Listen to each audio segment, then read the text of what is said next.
이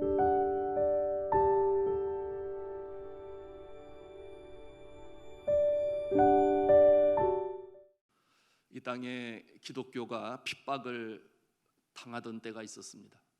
여러분 아시는 대로 일제 강점기였죠.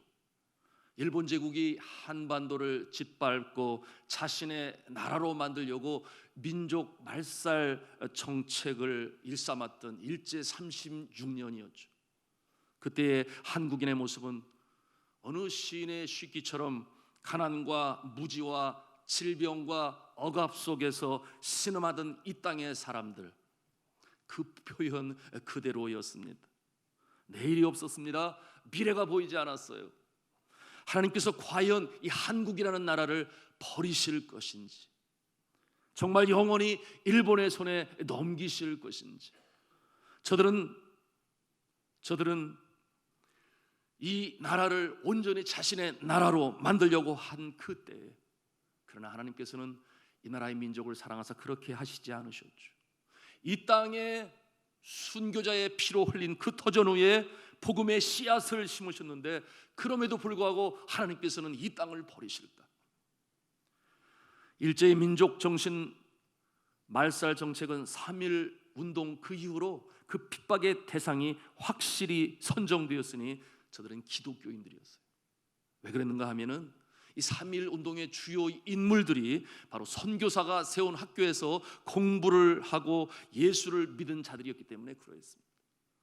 독립선언서를 작성한 민족 대표 33인들 중에서 16명이 바로 기독교인들이었습니다. 둘째 이유가 있는데요, 그것은 신사참배를 거부하는 자들이 또한 교회의 지도자들로서 목사님과 장로님들이셨습니다. 민족 대표 33인 중에 한 어른이 계시니 사업을 크게 대성했습니다. 그런데 저가 도산 안창호 선생의 영향을 받아요. 그러므로 저가 교육하는 일로 나라의 인재를 키우고자 작정합니다. 저가 누구겠습니까? 남강 이승훈 선생님입니다.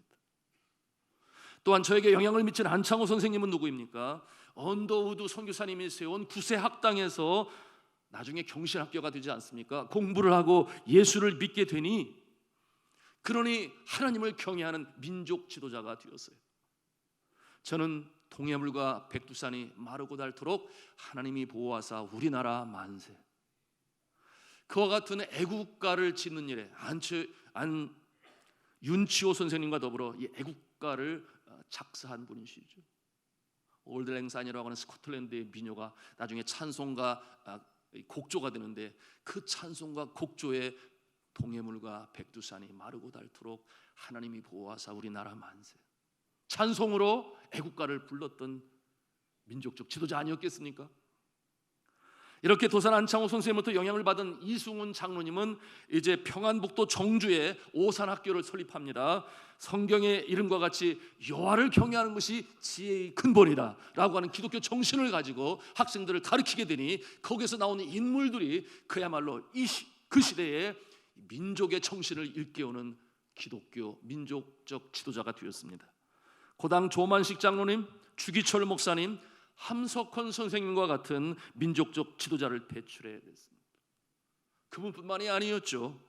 그때 나라 사랑으로, 민족 사랑으로 하나님 앞에 울부짖으며 기도했던 민족 지도자들이 있었으니, 서재필, 윤치호, 안창호, 주기철, 이상재, 이승만, 김구, 김규식과 같은 분들이 바로 그와 같은 모습들이었습니다. 저는 이들을 남은 자라고 그렇게 부르고 싶습니다. 오늘 성경 본문에 바로 등장하는 그 단어, 남은 자. 환난과 핍박 속에서 믿음을 저버리지 아니하고 굳건히 버틴 신앙의 정신, 신앙의 맥을 이어간 사람들. 오늘 성경 본문은 이들을 남은 자다 그렇게 표현하고 있어요. 하나님께서 역사를 이끌어 가시기 위해 남겨두신 믿음의 사람들이 있습니다. 그처럼 로마의 통치를 받아 나라를 빼앗겼습니다. 주권을 잃어버렸습니다. 이스라엘 민족이 그러했어요. 유대인들, 그들 중에도 있었습니다. 오늘 말씀해 보니 사도 바울이 그 중에 한 사람이다 그렇게 자신을 소개합니다. 1절에 있는 말씀이죠. 우리 같이 11장 1절 말씀을 한 음성으로 읽겠습니다. 시작. 그러므로 내가 말하노니 하나님이 자기 백성을 버리셨느냐? 그럴 수 없느니라. 나도 이스라엘이니요 아브라함의 씨에서 난 자요 베냐민 지파라. 아멘. 자, 예수님의 제자들이 곧 남은 자였습니다. 예수님의 12제자뿐만이었을까요? 그렇지 않아요. 예수님의 승천을 직접 목격한 120문도라고 그랬습니다. 저들이 예수님께서 명하신 대로 예루살렘 마가의 다락방에 모여 더불어 저녁 기도에 힘쓸 때에 성령이 임하시게 되고 초대교회를 이루어나가는 불쏘시개와 같은 존재들, 저들 모두가 다 유대인들이여 남은 자의 모습이었던 것을 그런 말씀을 통해서 알 수 있습니다. 구약시대의 엘리야가 850명의 거짓 선지자들과 대결을 합니다.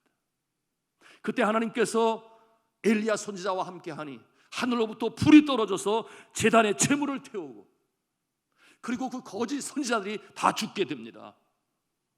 그 모습을 바라보면서 엘리야 선지자가 너무 미웠죠. 바로 이세벨 왕비 아니었겠습니까? 그러므로 엘리야 선지자를 죽이고자 저가 합니다. 노발대발한 악한 왕의 아내 이세벨이 그의 권력으로 엘리야의 생명을 취하고자 합니다. 그러니 그때 엘리야가 광야로 피신을 하죠. 그렇게 열심히 주의 일을 했는데 번아웃 당하고 말아요. 탈진이 됩니다. 하나님께 외치죠. 이제 나는 더 이상 못합니다. 이제는 지쳤습니다. 차라리 이 즈음에 내 생명을 거두어 가소서. 나 혼자밖에 남지 아니했습니다. 그렇게 저가 하소연하고 외칠 때에 하나님께서 뭐라고 답을 하십니까? 그것이 오늘 11장 4절과 5절에 있는 말씀이에요. 우리 같이 11장 4절 5절 말씀이 있습니다. 시작. 그에게 하신 대답이 무엇이냐? 내가 나를 위하여 바알에게 무릎을 꿇지 아니한 사람 7,000명을 남겨두었다 하셨으니 그런즉 이와 같이 지금도 은혜로 택하심을 따라 남은 자가 있느니라. 아멘. 그 환난 중에도 대세를 쫓지 아니하고 그 당시에 풍조를 따르지 아니하고 하나님을 경외하는 자, 하나님께 순종하는 자, 아사랴의 목상에 무릎을 꿇지 아니하고 입을 맞추지 않은 자 7,000명을 남겨두었다. 하나님께서는 그렇게 말씀하시는 거예요. 저들을 통해서 신앙의 맥을 이을 것이며 이스라엘은 하나님의 나라가 될 것이었습니다. 그런데 그 모습이 지금도 있다라고 오늘 성경 말씀에 주고 계세요. 저들이 누구였겠습니까? 앞서 말씀드렸습니다. 사도 바울을 포함하여 초대교회에 그처럼 믿음을 지킨 자들, 유대 종교 지도자의 핍박 속에서도 믿음을 지켰습니다. 그 당시 로마 제국의 통치를 받으면서도 결코 하나님을 경외하는 일을 멈추지 않았어요. 그러니 저들이 카타콤베라고 하는 지하 무덤에서 예배를 드렸습니다. 신앙을 지켰습니다. 그와 같은 날들이 여러 해 300년이라는 세월이 흘러요. 사랑하는 성도 여러분, 우리 조국 대한민국이 그처럼 일제 합방으로 인해서 민족 전망의 풍전등화에 그와 같은 위기에 처해 있을 때에 그때에 3.1운동으로 기도하며 교회들이 주동적인 역할로 나타나는데 그와 같은 모습이 이 체포된 사람들의 숫자에 나타나요. 1919년 3월 1일부터 4월 30일까지 독립만세운동으로 체포된 자들이 몇 명이었는가? 9,059명이었어요. 그때 기독교 신자는 21.9%나 되었습니다. 당시의 기독교인은 한국 국민 전체의 1.5%에 불과했어요. 그러면 그 정도가 잡혀갈 것 같은데 그렇지 아니하고 21.9%. 나라 사랑, 민족 사랑, 끝까지 신앙을 버리지 아니한 그 모습이죠. 그리고 6월 30일까지 투옥된 기독교 신자는 2,190명으로서 유교나 불교 및 천도교 신자들을 합한 1,556명보다 훨씬 더 많았습니다. 교역자들이 151명이었고 반면에 천도교 직원이 72명이었습니다. 한국 역사에서 이 한국 교회는 이처럼 애국의 선봉에 서서 민족 청기의 원상이 되었음을 이처럼 보여주고 있습니다. 이 나라와 민족의 정체성이 지구상에서 영원히 사라지는가? 하나님께서는 그렇게 하지 아니하셨습니다. 한일 합방이라고 하는 이 치욕, 환난, 핍박 속에서 하나님께서는 하나님을 경외하고 예수님을 구세주로 믿어 울부짖는 하나님의 아들, 딸들을 그렇게 건져내신 것입니다. 말세지 말에 이 민국을 세계 열방 땅끝까지 이르러 복음을 증거하는 제사장 국가로 세우신 것입니다. 1945년 8월 15일 마침내 해방이 되었죠. 어떻게 해방이 찾아왔습니까? 당시 하나님을 경외하고 기도하는 나라 청교도의 후예들 아니었겠습니까? 미국을 통해 원폭에 의해 일본 제국에 항복을 하게 되니 그렇게 갑자기 광복 해방의 날이 임했습니다. 그리고 나라의 주권을 찾게 되었습니다. 하나님의 은혜라 그렇게 말할 수밖에 없어요. 하나님께서는 대한민국이라는 나라를 세우는 일에 있어서도 하나님을 경외하는 자들을, 바로 남은 자들을 사용하셨습니다. 그 하나님의 구원을 손길을 체험한 자들이 이제 나라의 근간을 세우기 위한 재헌의회를 시작하게 되었습니다. 시작할 때 저들이 가장 먼저 한 일이 무엇이었습니까? 기도하였다 그랬어요. 자, 믿음의 선배들은 신앙의 기계를 가지고 이 나라 대한민국을 그렇게 세운 것입니다. 재헌의회가 시작되었던 1948년 5월 31일에 회의를 시작하면서 제일 먼저 한 일, 기도라고 그랬죠. 그와 같은 내용이 그날의 기도문이 이제 역사의 문헌에 남아 있습니다. 그 중에 시작 부분이 이러합니다. 이 우주 만물을 창조하시고 인간의 역사를 섭리하시는 하나님이시요, 이 민족을 돌아보시고 이 땅을 축복하셔서 감사에 넘치는 오늘 있게 하심을 주님께 저들은 성심으로 감사하나이다. 오랜 시일 동안 이 민족의 고통과 호소를 들으시고 정의의 칼을 빼서 일제의 폭력을 굽히시사 세계 만방의 양심을 움직이시고 우리 민족의 염원을 들으심으로 이 기쁜 역사적 환희의 날을 이 시간에 우리에게 오게 하심은 하나님의 섭리가 세계 만방에 정시하시는 것으로 저희는 믿나이다. 당시에 198명의 의원들이 모여서 회의를 시작할 때에 이윤형 의원이라고 했습니다. 저가 단에 올라가서 그렇게 기도로 시작했던 것입니다. 사랑하는 성도 여러분, 이 나라와 민족이 그렇게 살아난 것입니다. 다시금 살아난 것이죠. 일제의 핍박 속에서도 신사참배를 거부하고 대한민국이 세워질 때에 믿음의 선배들의 기계를 통해서 그 믿음으로 천명하고 기도를 함으로 재헌의회가 시작되었던 이 나라. 여러분, 5천년의 역사 속에 그 이름이 세계에 알려졌나요? 너무나 미미했던 나라 아니었습니까? 심지어는 동방의 조용한 아침의 나라, 그 이름을 알리지를 못했어요. 그러나 하나님이 함께 하시니 순교자의 피에 터전에 주의 몸된 교회를 세우시고 복음의 씨앗을 뿌리시게 되니 이제는 열광들과 어깨를 겨루는 그야말로 5천년 역사 속에 이때와 같은 모습이 없습니다. 말씀이지만 제사장 국가로 세우시기 위하여 복음을 수출하시기 위하여 하나님께서 이 나라의 경제를 세우셨는 줄로 믿으시기를 바랍니다. 그런데 이 하나님의 은혜를 저버리고 오늘날 경제, 교육, 정치, 국방 분야에 하나님을 경외하는 믿음의 지도자들을 우리가 얼마나 볼 수 있습니까? 윗물이 맑아야 아랫물이 맑은 것인데 하나님께서는 위기 때마다 건져주시지 않았나요? 낙동강 전선 풍전등화의 모습에서 믿음의 사람 메가더 장군을 통해 전세를 완전히 뒤집어 엎으시고 유엔군이 참여하게 하시고 나라를 건지신 하나님, 마음껏 예배하고 찬송할 수 있는 이 나라, 이 모습으로 세워주신 것입니다.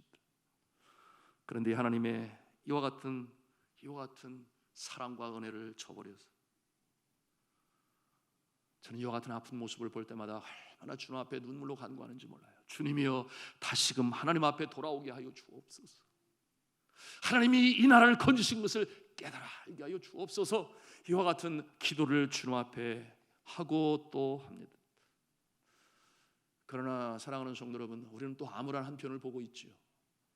이 암울한 나라, 멀리 있는 것이 아니라 우리 서울에서 2시간만 운전을 하고 가면 들어갈 수 있는 나라, 북한이죠. 우리 동족 아니겠습니까? 복음이 전해질 때에 북한으로부터 먼저 전해졌어요. 그러니 역사에 보면은 이 평양이라고 하는 도시는 그 당시 제2예루살렘 성이다 그랬습니다. 그러니 매일 새벽 교회의 종소리 때문에 사람들이 다 같이 일어나서 하루의 일과를 시작했다 그랬어요.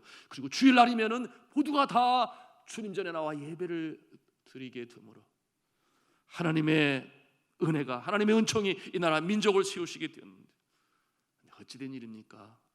오늘날 그 종소리는 사라지고 찬송 소리는 지하로 들어가고 북한 정부로부터 말할 수 없는 핍박은 오늘 이 시대에 여전히 피를 부르고 있어요. 2019년도 오픈도어즈 선교회 발표에 의하면 북한은 지난 18년 동안 여전히 핍박 박해 국가 1순위를 놓치지 않고 있습니다. 뿐만 아니죠. 전 세계 167개국 중에 민주화 지수가 몇 위인가? 167위라고 그랬어요. 경제 자유화 지수 180개 국가 중에서 180위라고 그랬습니다.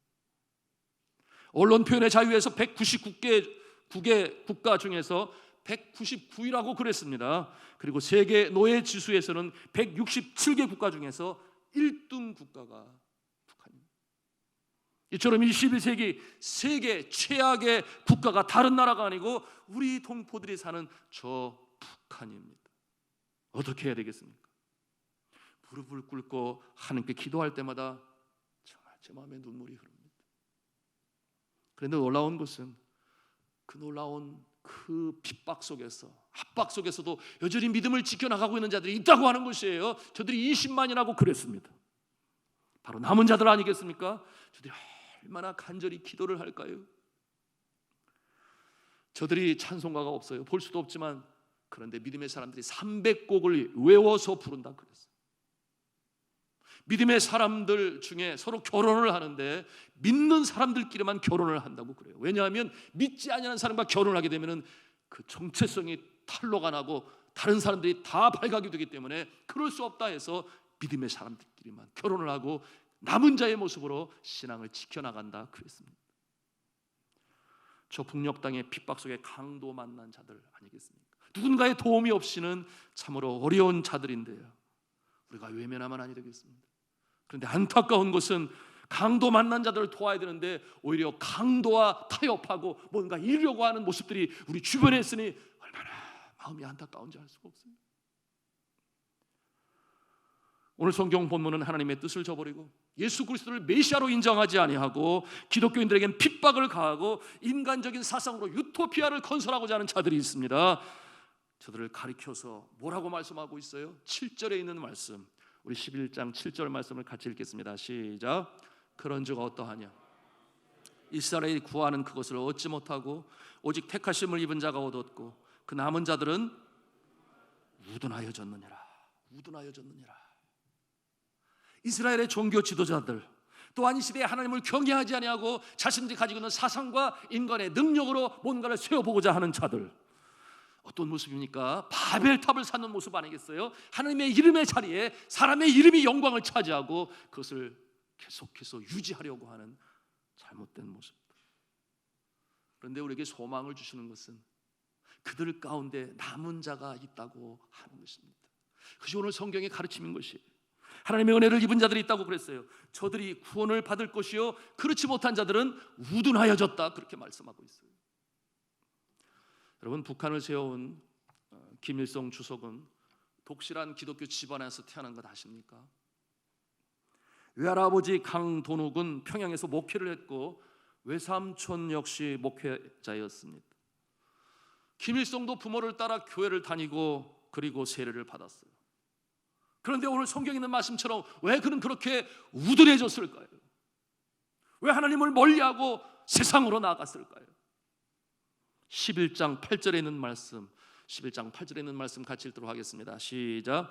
기록된 바 하나님이 오늘까지 그들에게 혼미한 심령과 보지 못할 눈과 듣지 못할 귀를 주셨다 함과 같으니라.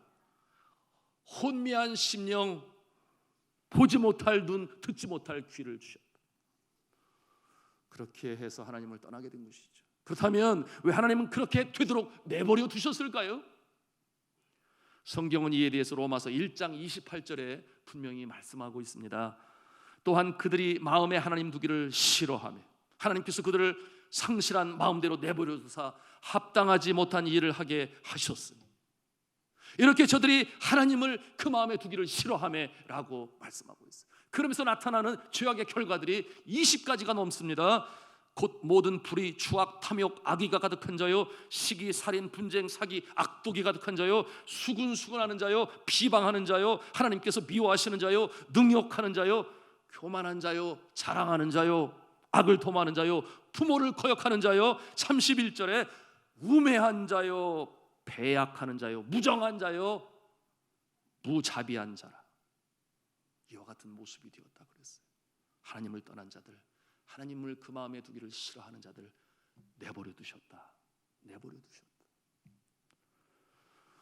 그렇다면 왜 저들은 그 마음에 하나님 두기를 싫어했을까요? 태영호 전 영국 주재 북한 공사, 여러분 아십니까? 아실 거예요.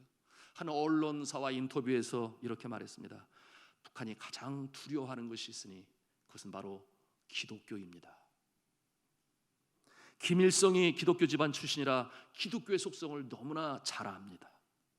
기독교를 그대로 두면 권력 세습을 이어나갈 수가 없기 때문에 그래서 기독교를 핍박합니다.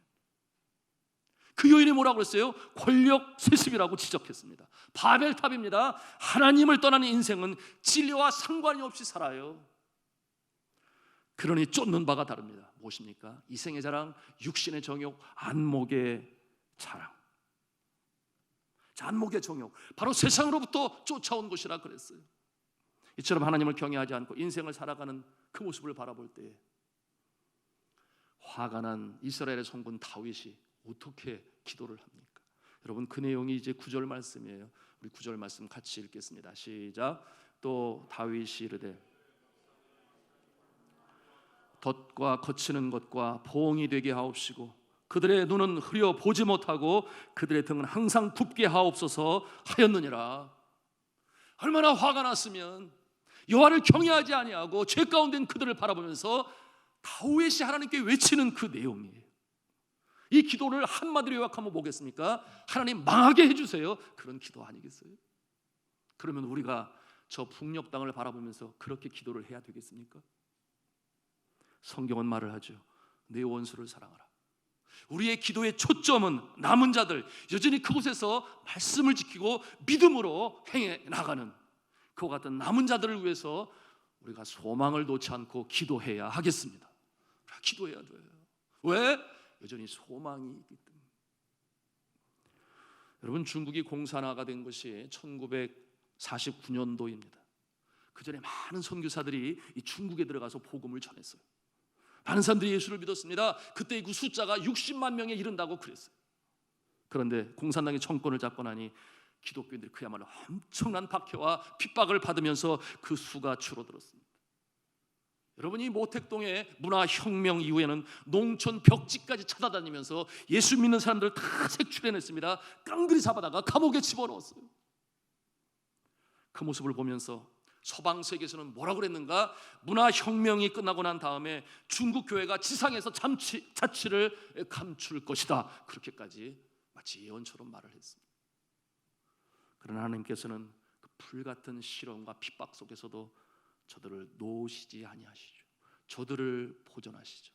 남은 자로 세우시고 붙드셔서 기독교 역사의 맥을 중국 사회에 이루게 하셨던 그 모습을 우리가 보게 됩니다. 1976년에 문화혁명의 이 종말을 고했을 때 기독교가 과연 죽었을까? 살아났을까? 살아났다면 몇 명이나 남았을까? 이와 같은 궁금함이 많이 있었습니다. 그리고 그 모습이 백일하에 드러났어요. 그 수가 얼마인가? 무려 100배가 늘어난 6천만 명의 기독교인으로 성장되어 있는 모습이 발견되었습니다. 할렐루야죠? 할렐루야죠. 아멘이죠. 이 모습이 바로 오늘 시대 우리가 북한을 바라보면서 여전히 소망 중에 기도해야 될 그와 같은 이유를 갖게 하는 것입니다. 성도 여러분, 복음은 진리입니다. 여러분, 이 진리는 밟는다고 죽어지는 것이 아니에요. 진리는 여전히 살아서 영원토록 유지되는 줄로 믿으시길 바랍니다. 우리가 북한을 포기할 수 없어요. 하나님의 깊으신 이 섭리를 깨달으면 말입니다. 이 깊으신 하나님의 뜻을 오늘 본문 33절 마지막 절인가요? 아닙니다. 33절 11장 33절을 찾아가서 읽겠습니다. 시작. 깊도다 하나님의 지혜와 지식의 풍성함이 그의 판단은 헤아리지 못할 것이며 그의 길은 찾지 못할 것이로다. 아멘. 그 깊이를 우리가 헤아릴 수가 없어요. 로마의 박해를 받으며 카타콤바에서 그 지하 무덤에서 예배를 드린 날이 300년이 넘게 걸렸다 그랬어요. 오늘날 북한의 이 폭정과 박해 속에서 마음껏 예배를 드리지 못하는 그 해가 얼마나 되었습니까? 이제 80년이 되었습니까? 하나님의 역사는 면면이 이어지고 있는 것이. 지난 9월 20일자 국민일보를 통해서 읽게 되었습니다. 예수님을 영접한 이 탈북 자매가 그 구원의 소식에 너무 감사하고 감격이 되었어요. 그래서 미국으로 들어갈 기회가 있는데 저가 포기합니다. 그리고 저가 마음에 그리스도의 복음으로 감동을 받게 되니 나 혼자 예수 믿을 수 없다. 누가 생각났겠습니까? 가족이 생각이 났어요. 북한에 있는 가족이. 그래서 저가 다시금 북한에 들어가기로 다짐을 하고 결심을 합니다. 그 소식을 들은 곁에 있는 그를 영적으로 지도하는 자가 발렸지요. 큰일 난다. 그러면 안 된다. 생명의 위협이 있다. 선교사도 그를 말렸습니다. 그러나 아무도 그의 의지를 막을 수가 없었어요.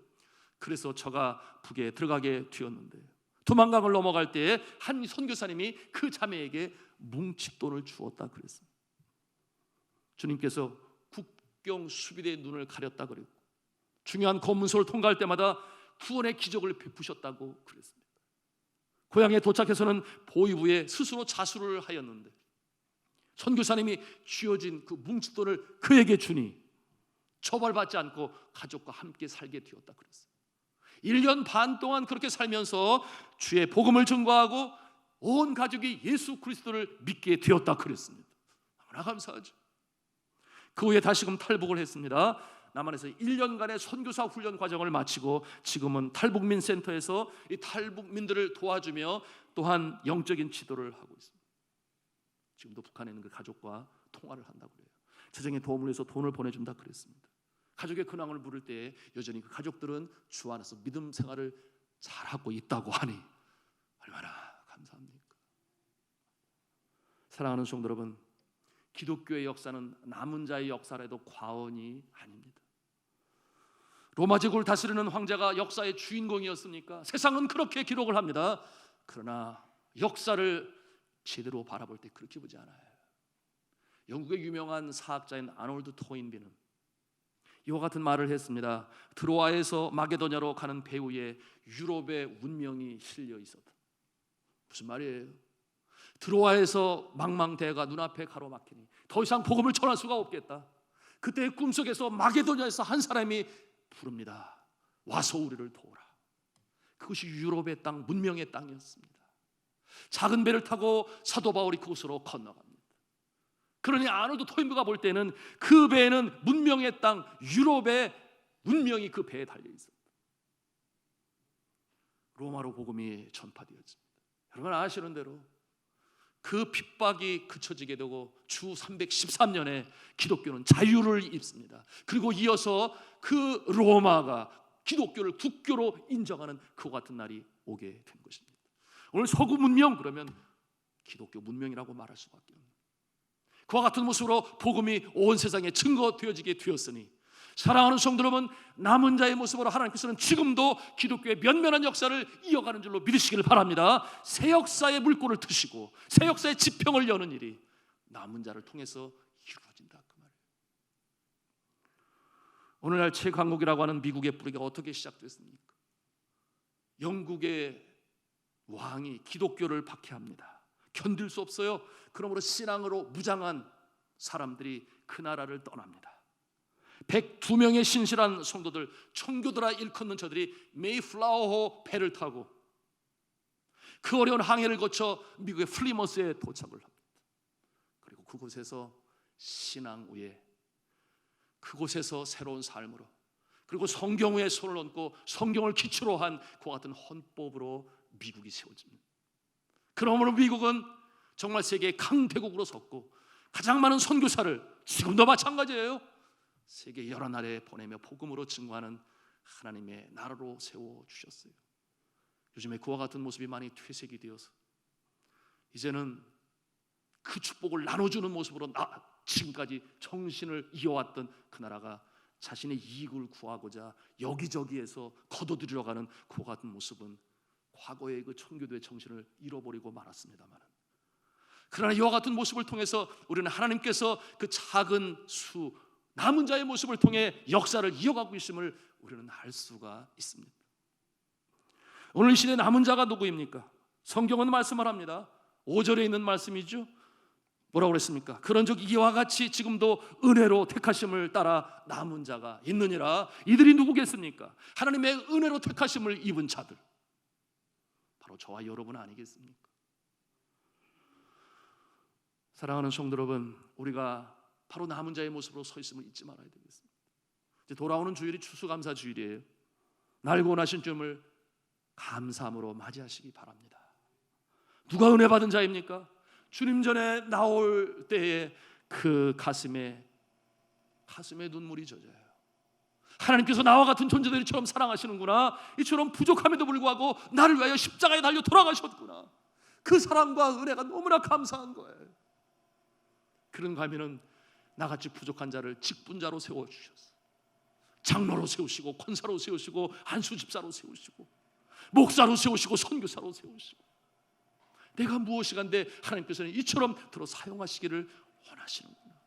이 감사함이 그 가슴에 충만하여 주님 앞에 고개를 숙이고 예배를 드릴 때마다 감사와 눈물이 넘치는 자들, 그가 바로 하나님의 은혜를 체험한 자요, 은혜 가운데 있는 자인 것입니다. 여러분, 러시아의 문호 톨스토이 여러분 잘 아세요. 느즈마키 예수님을 영접하지 않았습니까? 60세에 하늘의 은혜가 그에게 임했다 그랬어요. 부의 자녀로 태어났습니다. 그리고 명작을 많이 썼어요. 여러분 잘 아시는 전쟁과 평화와 같은 그 명소설을 썼습니다. 저가 부러울 것이 없었습니다. 그런데 그는 삶의 의미를 찾지 못했다 그랬어요. 권태와 허무 속에 살았다고 그랬습니다. 그런데 어느 날 숲속을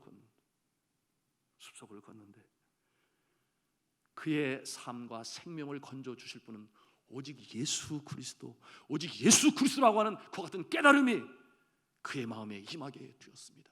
그날로 그는 변하게 되었어요.